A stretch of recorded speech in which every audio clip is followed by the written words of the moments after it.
Não Para está no ar para você, através do canal de São Paulo, através da Vivo TV, canal 26 Fibra, através do site do canal de São Paulo, canalsp.com.br. Vai lá no YouTube, no canal de São Paulo, tem lá, tem a programação do canal de São Paulo, outros programas, não só a Bola Não Para. Se inscreva para conhecer a programação também no canal de São Paulo, através do YouTube. E já que está por lá, se inscreva no meu canal no YouTube, canal do Fred Júnior. Toda semana uma entrevista inédita falando de esporte para você aqui no canal de São Paulo. Uma inédita segunda, 8 da noite e com reprises na programação.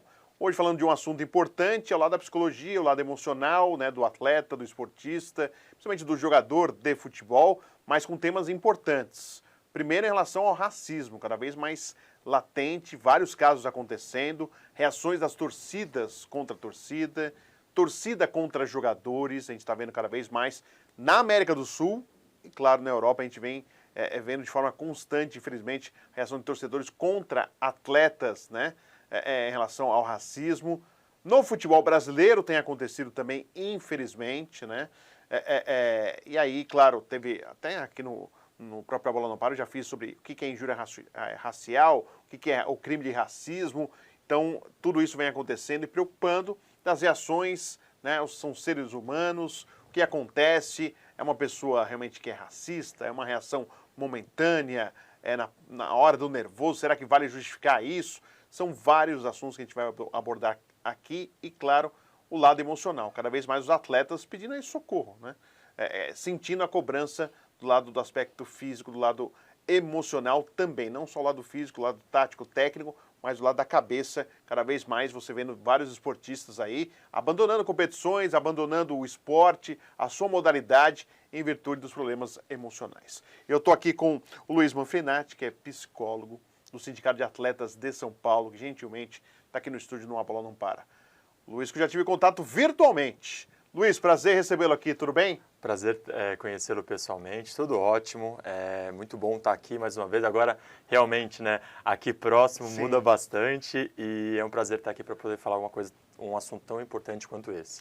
E é importante mesmo, e vamos falar desses casos de racismo, né, Luiz? Claro, o que pode ser feito, o que pode ser trabalhado, qual é a preocupação do sindicato quanto a isso, né?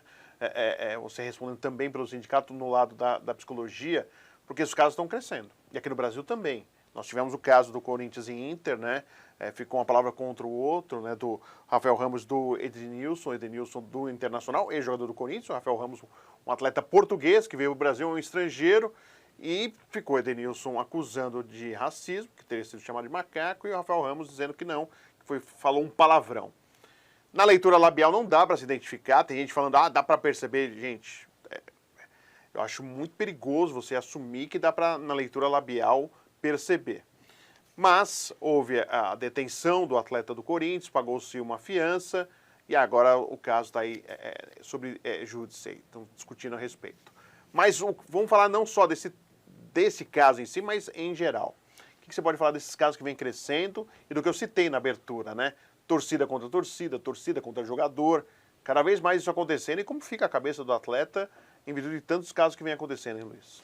Fred, primeiramente é muito importante, né, ações como essa para a gente problematizar, trazer à luz essas questões que a gente sabe que são estruturais, que estão no dia a dia e que, principalmente em momentos ali, à flor da pele, relacionado com hostilidades e frustrações, a pessoa demonstra, né, esses comportamentos. E é importante a gente falar sobre, pensando até na atuação como sindicato, de lutar pelos direitos dos atletas, lutar pela uma melhor atuação dos atletas, então perpassem a gente entender o quanto que isso impacta psicologicamente, até como você comentou, na carreira do atleta, né? Então, sobretudo quando é atleta e atleta, né? Torcidas, a gente tem que entender até pela questão da hostilidade, mas pensando em aspectos emocionais, quando a gente vê situações preconceituosas como essa, a gente já associa com atitudes, quais são os pensamentos que vão embasar esses comportamentos, os sentimentos relacionados e o próprio comportamento discriminatório, e aí de uma forma geral. Mas, sobretudo, né, o primeiro ponto é destacar essas questões, então olhar de perto, dar a importância que é necessária e pensando no atleta, obviamente a gente sempre pensa na questão do rendimento e o quanto que isso impacta, mas um outro lado da psicologia, pensando no lado humanitário, então uma pessoa como uma questão integral, como que isso impacta nela, quanto que tem um histórico que isso pode relacionar com a vida dela, outros antecedentes e, consequentemente, a gente trazer para o esporte. Uma vez que o esporte, a gente fala sobre questões educativas, Sim. então a gente precisa trazer isso para a sociedade, né, e entender e tomar as providências para dar um respaldo tanto para o atleta como para os atletas como um todo, que é a ideia do sindicato. Luiz, dá para falar assim, quando a pessoa fala, foi no calor do momento, foi na minha reação, dá para se falar que isso pode gerar um comportamento que não é usual, ou seja, a pessoa não é racista e tem uma atitude racista. Dá para se justificar dessa forma pelas reações do ser humano ou não? Pelo contrário, nesse momento de um alto grau de tensão, de nervosismo, acaba se aparecendo um comportamento que é usual dessa pessoa, Luiz? Olha, Fred, é difícil a gente dizer porque vai muito de cada pessoa. Tá. Então, em geral, a gente reduzir a um só momento fica complicado. A gente sabe que existem situações chaves que consegue se observar, mas isso se observa em outras situações. Então, não é uma específica que a gente pode tomar como, enfim, como reducionista naquela situação, mas é um histórico. Então, sim, é possível que naquele momento apareça algo, um recurso, algo aprendido de outra forma, então só reproduziu, até sem crítica, até uma questão de não entender, a gente pode pensar sobre isso, ou também pode refletir o que é a real intenção. Então, tentando simplificar e até com receio de não simplificar demais, é uma tentativa de aplicar uma agressão, quando se sente talvez frustrado, ou até um aspecto da própria personalidade. Então, pessoas mais intolerantes, muito rígidas, às vezes, estou reduzindo, mas tem uma tendência e obviamente algumas vezes até pelo processamento cognitivo, de tentar reduzir a situação a uma experiência única ou até se colocar como centro. Em outras palavras, a gente precisa avaliar cada caso especificamente. Sim. E a partir daí tomar medidas, obviamente, punitivas, porque é necessário para a gente combater essa questão, tornar, né, uma sociedade mais igualitária, que é o objetivo da psicologia, principalmente a psicologia social crítica, e com ações como essa. Então, entender bem qual que é o contexto, até como você falou agora há pouco, mas espera aí, até que ponto é válido aqui, e aí, a partir daí, tomar as providências necessárias. Então, respondendo a sua pergunta de uma forma direta, a gente precisa avaliar cada caso, um caso, e tomar as devidas providências. E ainda sobre esses casos que vêm crescendo, né? É o comportamento humano, são as pessoas tendo um entendimento do que é certo e o que é errado, porque cada vez mais a gente percebe mudanças de comportamento, né? Algumas coisas que eram feitas antes, hoje são condenadas. Essa cultura de hoje do cancelamento, que é algo, para mim, é horrível em relação às redes sociais. Eu já vi companheiros assim lutando para demissão de uma pessoa. Eu acho que assim, eu acho muito complicado você, por mais que a pessoa tenha errado, você desejar que uma pessoa seja demitida, onde tem uma família que às vezes não vai sofrer uma ação que às vezes ela nem tem culpa, né? Então, às vezes as pessoas não se colocam no lugar dos outros. Eu acho essa dificuldade. Eu acho que está um extremismo muito grande, esse radicalismo muito grande em querer se fazer justiça em tudo e às vezes sem muitas provas, sem muitos motivos. Não estou falando só desse lado do preconceito, do racismo, não, tá, gente? Estou falando no geral dessa cultura do cancelamento, que eu vejo com muita preocupação isso, né? De as pessoas serem canceladas por algumas atitudes. E às vezes depois vão ver e não foi bem aquilo que aconteceu, e aí o estrago já foi feito, e para você retomar é muito difícil. Mas como que você está vendo essa sensibilidade que vem acontecendo, não só com esses casos de racismo, mas em tudo que cerca, inclusive para o jogador de futebol, porque o jogador entra em rede social, participa, faz as coisas, faz vídeos, né, aparece aí. Como que você observa eles? Até foi importante você ter comentado que recentemente teve até um jogador, né, que sofreu sanção por conta, até estava jogando ali, né? E é interessante você comentar porque até quando você fala do contexto que nós vivemos, a gente vê outros comportamentos, às vezes de intolerância, de polarização, e que refletem um momento histórico que nós estamos, né? Então, aparecem comportamentos mais racistas, outros tipos de preconceito, que é o que você tematiza, e que é um reflexo do momento que nós vivemos. principalmente aumentar a vigilância de algumas questões que hoje não são mais toleráveis, e aí com um processo de evolução, e também a forma como a gente quer evoluir esse pensamento, sim, que é importante. Então, eu vejo como um contexto, sim, histórico que nós vivemos, e até uma outra questão de percepção. Por exemplo, movimentos, né, tem pesquisas até de 2019, que hoje em dia, né, de 2019 para cá, a partir de 2020, depois dos movimentos antirracistas, por exemplo, as pessoas começam a perceber mais situações racistas. Então, esses movimentos mostram o quê? Um contexto histórico relacionado a outras questões e também a necessidade de conscientização. Então, as pessoas passam a perceber mais nas sutilezas. Então, e é contraditório, porque você tem mais leis, maior vigilância, mais punição. Então, teoricamente, você pensa, opa, tende a diminuir. Agora, se aumentou a percepção, é porque era algo que estava desvelado, algo que não se tinha... A percepção. A percepção. Então, acho que tem essas duas questões. Tá. Existe um aumento de percepção, obviamente, algumas políticas públicas que vão acompanhar e um momento histórico até um tanto, às vezes, radical, que reflete uma mudança, a gente precisa, mas as formas também são importantes até para validar o processo e tornar mais duradouro, não criar rixas, mas como algo colaborativo mesmo. Tá. Até porque outro dia nas redes sociais apareceu, né?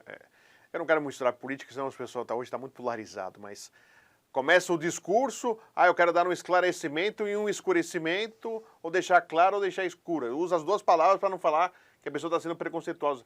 Também há um certo exagero, até porque tem algumas palavras que não necessariamente estão depreciando, né, cor, né, não está praticando o seu racismo, e está um certo exagero, né? Então, às vezes as pessoas têm até um medo de falar, de opinar, de até expor suas ideias, até por causa disso, né, Luiz? É importante isso que você comentou, porque, de fato, tem palavras e palavras. Tem algumas que são realmente... que a gente acaba percebendo. Hoje, uma segunda-feira, que é o dia do programa, hoje é dia de branco, né? Se falava muito isso, né? E isso realmente mostra-se que é um preconceito, né? Não se deve fazer, não se deve falar isso que era usual as pessoas falarem isso. Né? No domingo, a pessoa, amanhã é dia... Falava isso em relação à segunda-feira. Mas tem uns exageros, né, Luiz? Exato, e é importante fazer essa diferenciação, porque senão fica uma busca sempre, olha, tem aqui, tem ali, e até que ponto isso não pode perder o valor que se tem, né? Então, existe sim uma necessidade de mudança de expressões, isso até para outros tipos de forma de se falar, não só de etnias, mas sim, de gênero, etc. E o excesso. Que seria, às vezes, até, que a gente pode até suspeitar de outras ideias. Então, talvez forçar uma barra ali, ou até provar um ponto para tentar justificar, e aí perde-se o valor do processo.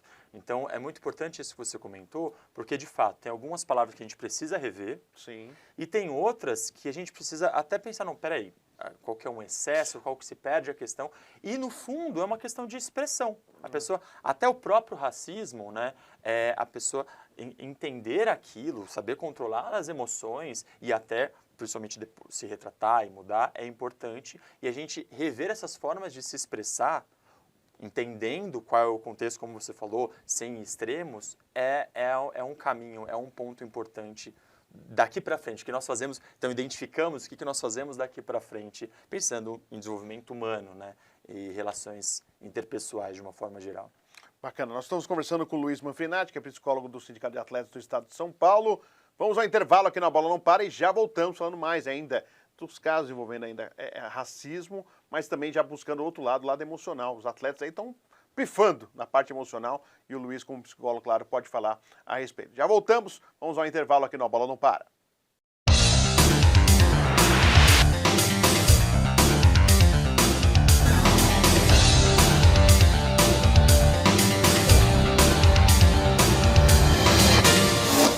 Tô aqui no Versa Brooklyn, vem aqui conhecer o decorado Senador Milton Campos 175, 2 dormitórios. Piquet, conta pro pessoal aí. 2 dormitórios, você vai ter unidades de 58 e 68 metros quadrados, com suíte, uma vaga de garagem. Vem pra cá, porque fechando o negócio... Ganha um final de semana na pousada Flores do Lázaro, em Ubatuba, praticamente pé na areia. Vem conhecer o Versa Brooklyn.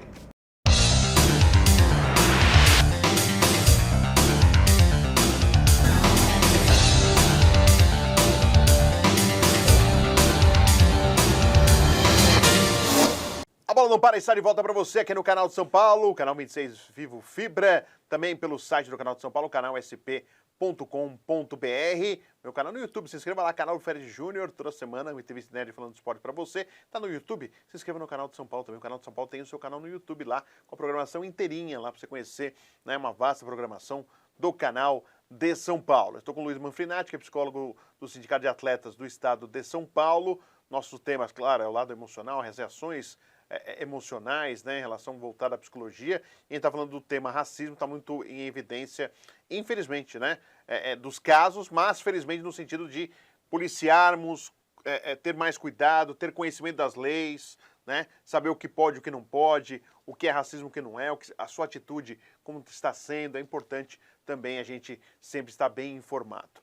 Luiz, só aproveitando, o ambiente do futebol, e a gente conhece muito tempo, estou nessa caminhada há muito tempo, o ambiente do futebol sempre foi muitas brincadeiras, e a brincadeira entre eles, em relação às brincadeiras envolvendo cor de pele, né, sempre foi algo muito usual entre eles, entre os jogadores. Até hoje, mesmo com essa cobrança para combater o racismo, a gente percebe que existem umas brincadeiras que, claro, se for levado a público, vai ter um constrangimento, vai ter uma rejeição, mas existe. Você acredita que esse ambiente do futebol, onde o palavrão é uma vírgula, né, onde, né, as palavras são colocadas, não dá para você pedir, por favor, por gentileza, tal.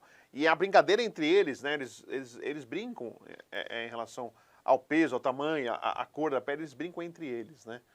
Você acha que isso pode ser modificado para se evitar que o que você faz na brincadeira, num treinamento, por exemplo, não se leve para um jogo numa hora do nervosismo, Luiz?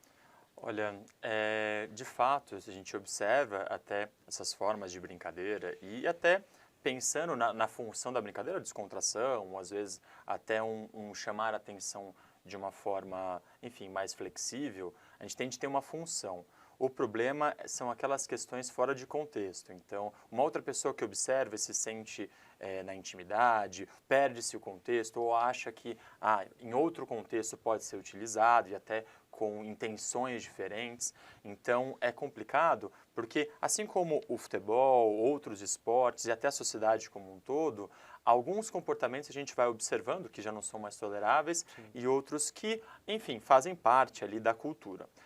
De uma forma geral, a gente falando dessas brincadeiras, né, a gente fala das brincadeiras saudáveis, daquelas que não geram um constrangimento. Porque às vezes eu tenho uma liberdade com o outro, o cara brinca e sabe que não está fazendo mal a algum. Sim. Mas que dependendo da brincadeira, se você vai fazer com o outro, o cara pode se sentir ofendido. Exatamente. E aí, pensando no ambiente esportivo e até no ambiente social, né, essa leitura é importante. Então, a pessoa saber se policiar, saber entender ali e até às vezes ter uma instrução. Às vezes, poxa, não sabia. Então, saber se colocar isso até para outros tipos de pensamento é importante. Então, veja, eu acho que é uma questão de ajuste da brincadeira pelo contexto, pelo vínculo, né? Porque às vezes se perde um pouco a noção e acaba se reproduzindo alguns pensamentos, né?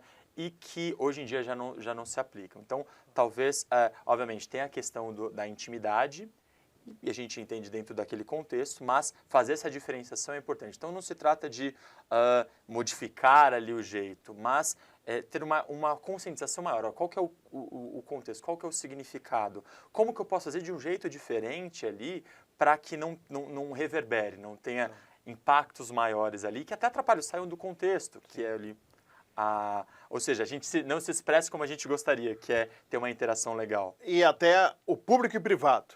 No privado você faz de um jeito, no público você faz de outro, né? Assim, principalmente o atleta tem essa vida pública, né? Tem isso também, Luiz, porque uma coisa que às vezes você faz internamente, algo que você não faria de forma externa ou publicamente também. Esse comportamento também existe, né? Sim, e por isso que é importante, né? Enfim, faz parte da profissão, como ele está mais em destaque, então pessoas observam o comportamento dele, tem como um modelo, então é uma necessidade ainda maior de um cuidado da forma como ele vai se expressar, da forma como ele vai agir. A gente sabe que, além de tudo, a gente tem que olhar o atleta como um ser humano que tem essas questões, mas também ele tem que ter essa consciência de que ele representa algo a mais, não como uma pressão, mas sabendo que acaba refletindo em comportamentos da sociedade. Jovens que vão observar aquilo, às vezes talvez não entendam. Então, se trata da gente observar o atleta como um indivíduo que tem público e privado, que tem as questões dele, mas ele também saber que, opa, peraí, a partir do momento que eu estou aqui, eu represento uma imagem, um símbolo ali, e esses cuidados são importantes. Por isso que outras ações, né, ações até, não estou entrando nem da questão política, mas até como exemplo é importante. Dando exemplo de fair play, por exemplo, um tempo atrás, quando a gente fala que até muitos criticaram ações de fair play lá, eu esqueci do jogo. O Rodrigo Caio foi no jogo do São Paulo e Corinthians. Perfeito. É um exemplo, assim, ali como um modelo ali interessante.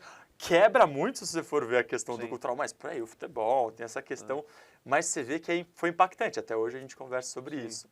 Então, esse tipo de situações são importantes para a gente observar, porque a gente entender o atleta, mas também ele entender a posição dele e a partir daí a gente ter mais efeitos nessas questões de políticas públicas, até de percepções de questões quando são e quando não são raciais.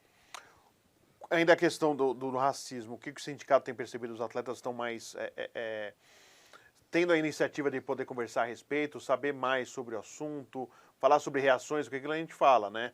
A partir do momento que tem uma denúncia e se torna verdadeira, dá força aos outros de terem a mesma coragem de poder falar, porque realmente é um assunto delicado.